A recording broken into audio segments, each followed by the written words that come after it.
Bonjour et bienvenue sur cette nouvelle vidéo. J'espère que vous allez bien. Comme je l'avais dit dans la vidéo précédente, nous allons voir aujourd'hui comment dimensionner les unités extérieures d'une chambre froide. Donc on est toujours sur le logiciel Intercom. Donc on va aller directement, comme on l'avait déjà montré la fois passée, comment accéder à Intercom. Aujourd'hui on va aller directement. Donc on est déjà sur Intercom. Donc on va cliquer sur calculateur. Voilà. Donc allez à la calculatrice, voici c'est ici. Voilà, de la calculatrice, on descend, l'accès, le calculateur. Donc on clique là-bas, c'est en anglais. On peut traduire en français aussi, c'est possible. Donc c'est bon, arrivé ici, nous avons les différents calculs qu'on peut faire avec le logiciel Intercom. Là, on a déjà fait comment dimensionner les chambres froides, le refroidissement du réservoir, processus, les échangeurs de chaleur, les unités intérieures. Maintenant, on va faire les unités extérieures. Voilà. C'est encore appelé unité de condensation. Donc on clique sur ça, unité de condensation. On clique, puis on patiente un peu.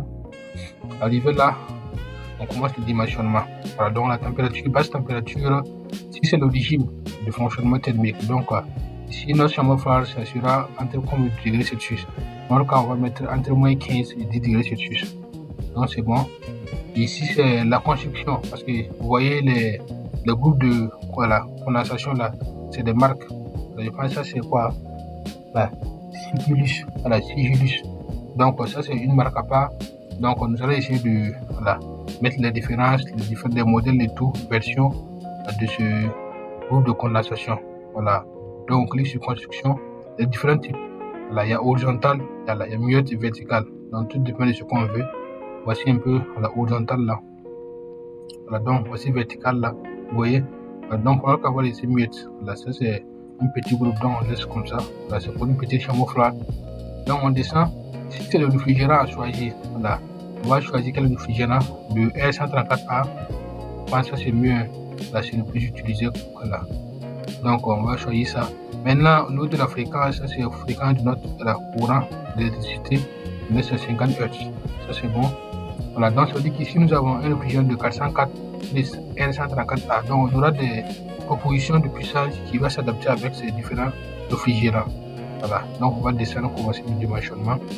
Ici c'est le paramètre de sélection. Ici c'est la capacité de refroidissement. Si on prend notre chambre froide, parce qu'avant de dimensionner tout ça, il faut faire le bilan thermique d'une chambre froide. Donc je vous amène aux vidéos précédentes. Là-bas vous pouvez voir comment dimensionner une chambre, comment faire le bilan thermique d'une chambre froide. Donc avant tout ça là, il faut d'abord faire le bilan thermique d'une chambre froide. J'ai fait une vidéo sur ça, j'ai expliqué comment faire le bilan thermique. Donc vous pouvez aller regarder la vidéo passée, vous allez essayer de comprendre ça avant de revenir à la suite de cette vidéo. Donc ici, on va sélectionner la capacité de refroidissement, c'est-à-dire le bilan thermique. Quand on a fait le bilan thermique là, on a trouvé quelle puissance là, qui sera adaptée à notre chambre froide. Donc pour le cas, on va mettre 10 kW ou 15 kW. Donc 15 kW c'est bon. Ici c'est la température d'évaporation, donc il faut qu'on va essayer de choisir ça parce que moins 10 c'est bon. Voilà, on laisse à moins 10. Et ici, ça c'est la température ambiante, voilà, parce que le groupe sera exposé au soleil ou bien en tout cas sera à l'extérieur de notre local. Donc sûrement il y aura une température ambiante, c'est environ 30, ça dépend des pays en fait. Voilà, ici au Burkina on va dire que c'est environ 35, voilà, 35, 36, mais on va mettre 35, la température moyenne. Voilà, donc c'est 35, on laisse. Maintenant on passe sur calcul, on clique sur calcul pour en fait voir les différentes propositions que le logiciel va nous donner. Voilà, et puis en fonction de ça, on va sélectionner ce qui va s'adapter plus avec notre système de réfrigération. Donc on clique sur calcul. Voilà, donc vous voyez les propositions qu'on nous a faites.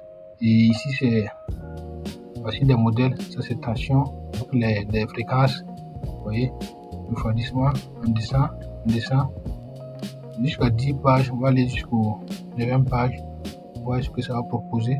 Donc vous voyez ici c'est capacité de refroidissement, voilà, ici c'est puissance absorbée, ça c'est la puissance absorbée par le compresseur. Le policier, ça c'est en fait le coq.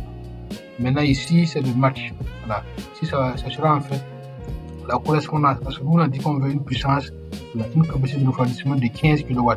Donc ce que nous savons générer, c'est environ 82%. Par exemple pour ce cas, on a 82,4%. Ça veut dire qu'entre 15 et 12 là, vous voyez qu'il y a un écart. C'est ce qui fait que ça ne vaut pas 100% là. Si c'était environ 15 ppi. Vous allez voir qu'ici, la correspondance là, c'est ça. Voilà, donc, on va continuer à chercher. Voilà, c'est une interprète qui correspond directement à ça. Je pense que c'est fini. Hein. On va aller à la 20e page. Okay.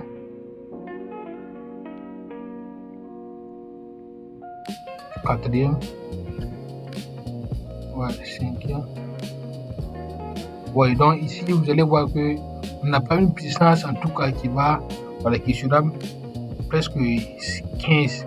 Voilà, c'est environ 13 fort, vers 14 comme ça, vous voyez. Donc, vous voyez, si on fait le bilan thermique, si c'est à 15 kW, ça ne va pas forcément dire qu'il faut une puissance de 15 kW.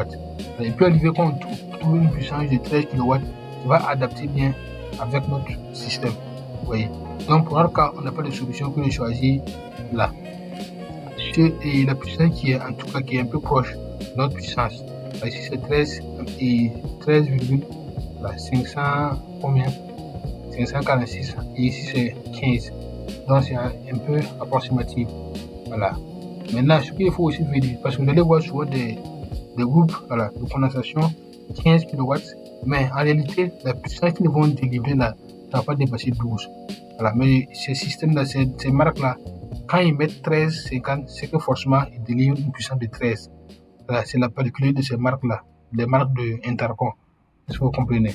Voilà, donc je pense qu'on peut enlever les 13,5 kW, voilà, sans être inquiet, voilà, et ça va passer. Donc, je pense qu'avec ça, c'est bon. Si on choisit ça maintenant, on continue le dimensionnement. Donc, ici, c'est la série. Voilà, la série, on va sélectionner la série, la MDV, voilà. Et ici, c'est MDH, MDF. On va laisser MDF là. Ça, c'est bon. Donc, pour la version là, on va laisser comme ça, la GO. Le modèle, on laisse comme ça aussi. Si on va essayer de lire ça. Mini centrale de réfrigération, refroidi par air pour la réfrigération à température positive. Construction silencieuse avec compresseur hermétique, avec contrôle de capacité et condenseur axial. Oui, donc ça c'est un peu le descriptif là de notre condenseur. Est-ce que vous voyez? Et groupe de condensation, je veux dire. Donc, on continue, modèle de compresseur, c'est bon. Refrigerant air, à la 134A, ça c'est bon. Température d'évaporation, moins 10, là, surchauffe. Si on va mettre surchauffe la 7 comme ça. La 7, c'est bon. Altitude, on va mettre notre groupe de condensation à quelle altitude? Je pense que 2 mètres, c'est bon. 2, c'est bon.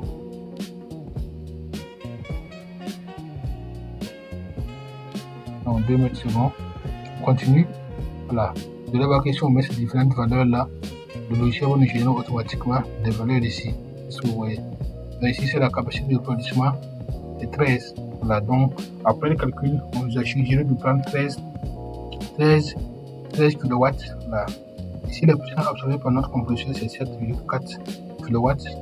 Bouillon nominal, 13,4 ampères. Intensité maximale, 45. Ok. C'est le début du condenseur. Le début du ventilateur, parce qu'il y aura un condenseur qui sera là pour le refroidissement de notre fluide. Donc, il y aura un ventilateur qui va, voilà, et chargé de délivrer un débit d'air, voilà, pour faciliter, voilà, le refroidissement de notre réfrigérant.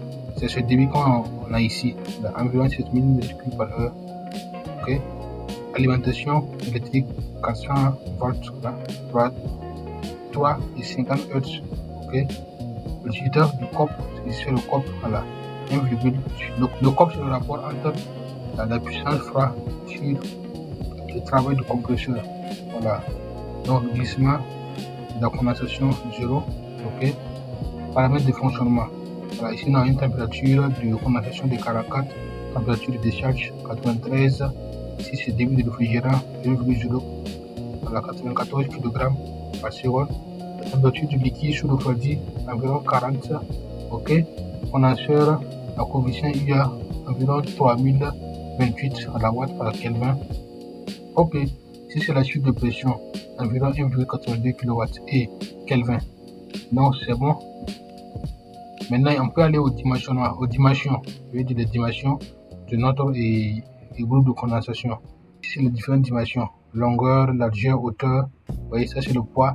Si c'est les connexion de réfrigérateur, les tuyauteries, le tube qui veut là. Donc ici c'est ça, ils sont mentionnés ici. On a un demi-pouce et 1 pouce 3 huitièmes. Vous voyez, voilà, donc c'est bon. Niveau de position acoustique, là ici c'est 43 dB, mètres, voilà, donc c'est bon. Donc ici c'est Eco Design, voilà. Ici c'est les paramètres de charge maximale et température ambiante, la capacité de refroidissement nominale, vous voyez. Donc ici c'est environ 16,25 kW. Là ça c'est différentes informations sur notre système de réfrigération maintenant, voilà. Donc c'est bien. Une fois qu'on finit de faire tout ça, on peut maintenant imprimer. J'ai déjà montré comment on imprime. Il suffit de cliquer sur imprimer et suivre les procédures et voilà, vous allez imprimer votre document. Et c'est simple. Donc c'est un peu ça le dimensionnement des groupes de condensation. Voilà, unité extérieure. Donc c'est bon. Je pense qu'on a fait le tour. Donc on va se donner rendez-vous à la prochaine fois pour d'autres vidéos. Avec ces différentes vidéos, après je vais essayer de créer un groupe privé. Alors, on va créer un groupe privé dans lequel on va essayer de partager les différentes informations sur le génie climatique, l'énergie, la climatisation et tout. Donc soyez prêts. D'ici là, je vais créer un groupe WhatsApp privé où ceux qui veulent intégrer, ils vont me contacter et je vais les intégrer. Pour le moment, on va commencer gratuitement, mais avec le temps, on va en tout cas fixer un prix pour pouvoir intégrer le groupe là. Donc c'est très important de vous mentionner ça. Donc on va créer le groupe, on va partir des informations capitales dans le génie climatique, énergie, climatisation et tout. Voilà, il y a des formations aussi, on va souvent faire des formations aussi sur des logiciels. Tout ça, on va faire dans le groupe privé. Donc, abonnez-vous pour ne rien rater.